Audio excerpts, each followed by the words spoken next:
Yesterday, NASCAR announced the 2026 Hall of Fame class as well. Starting with the modern era ballot, Kurt Busch and Harry Gant were elected to the Hall of Fame next year. Busch won the 2004 Cup Series as well, with 34 Cup races as wins behind him, including the Crown Jewel victories in the 2017 Daytona 500 and the 2010 Coca-Cola 600, plus his unique story of reaching the highest of highest, falling to the lowest of lows, and redeeming himself in the end. Gant won 18 times in Cup Series, 21 times in the Xfinity Series, and has 2 Crown Jewel wins in the Southern 500. In 1991, he went on an unprecedented 4-race winning streak at 51 years old. Gant also earned multiple nicknames over the years, such as Handsome Harry, Mr. September, The Bandit, and more.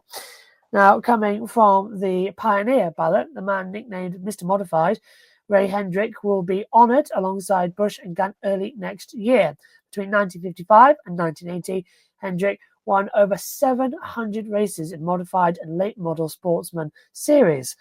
Now, despite winning all of those modified races, Hendrick never won a championship, but many enjoyed the Virginia Natives Flying 11 paint scheme.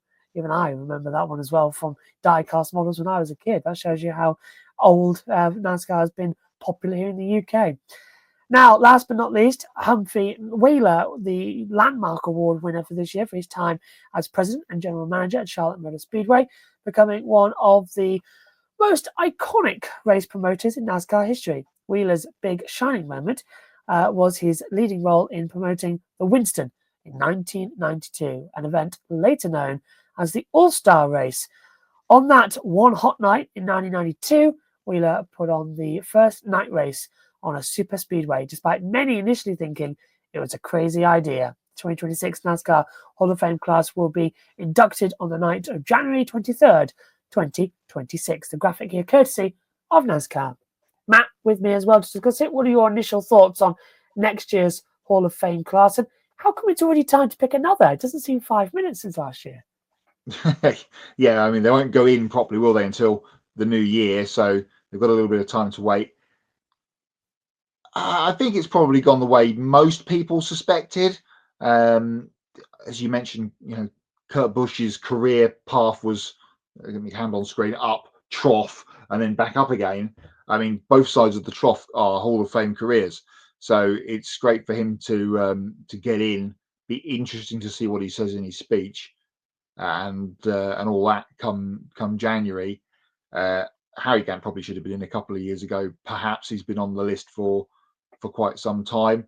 And yeah, nice for Humpy Wheeler to be going in there in the Pioneer ballot, especially as we are, of course, going to Charlotte this weekend and off the back of the All-Star race last weekend. So that kind of all ties up nicely with all the things you just mentioned, Josh, and the success of the All-Star race over the sort of the glory years of the All-Star race, let's say, back in the early days, and of course the 600 as well. Adam remembers the 92 race very well indeed. One hot night as well. I saw a book about that earlier on, actually, that was published as well. Somebody put on the NASCAR Fans UK area as well. Very happy to see Handsome Harry Gant finally getting into NASCAR Hall of Fame. Deserved it, says Adam as well, to come through. Denver says Kurt Busch is a deserved nominee.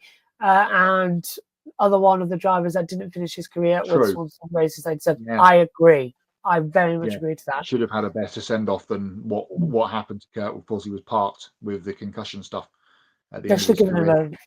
Give him a fanfare. Don't know why they didn't. Yeah, that would have been nice to see something, especially as a Daytona 500 winner and a Cup champion. Ben says, satisfied with these picks.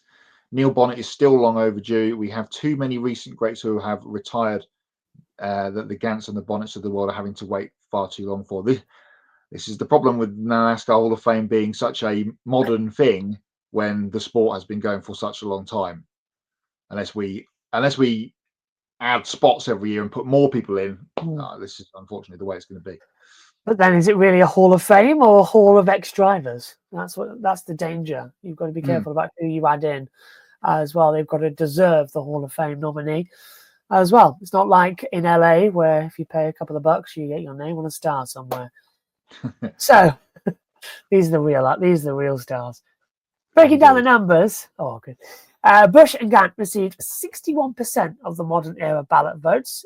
Jeff Burton came in third, then Harry Hyde and Randy Dalton.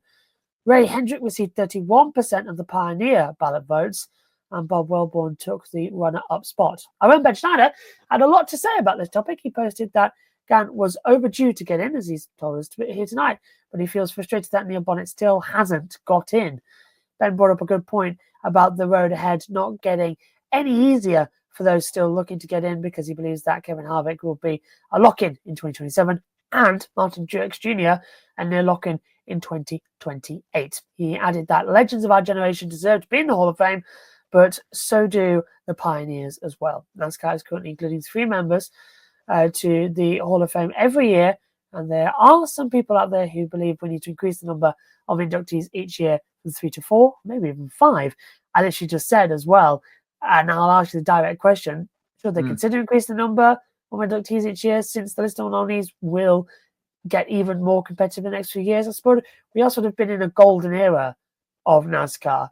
I know everyone says, oh, that was late 90s, early 2000s, but there's been more competitive drivers in this generation winning more titles again and again. Yeah, so serves me right for not properly reading ahead in the script. I mean, Jimmy Johnson was not a unanimous pick. Let me just throw that one out there now. A couple of years ago when he went in, you say we've just come out of this era of Johnsons, Gordons, Labontes, Stewarts, Harvick about to go, Truex, Carl Edwards last year. Real big up in light names in the NASCAR Cup Series, and with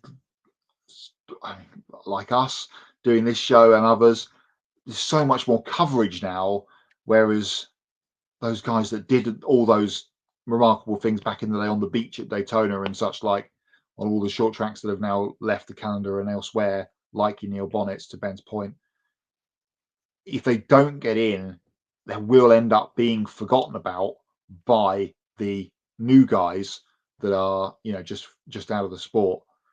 So yeah, perhaps adding another spot, even if they make it a 4, going forward, perhaps. What discussion that is under from NASCAR, who knows? Probably none. But yeah, you would think that some of these guys that have been on the list for a long time, just for being on the list for a long time, perhaps deserve to at least get in at some stage.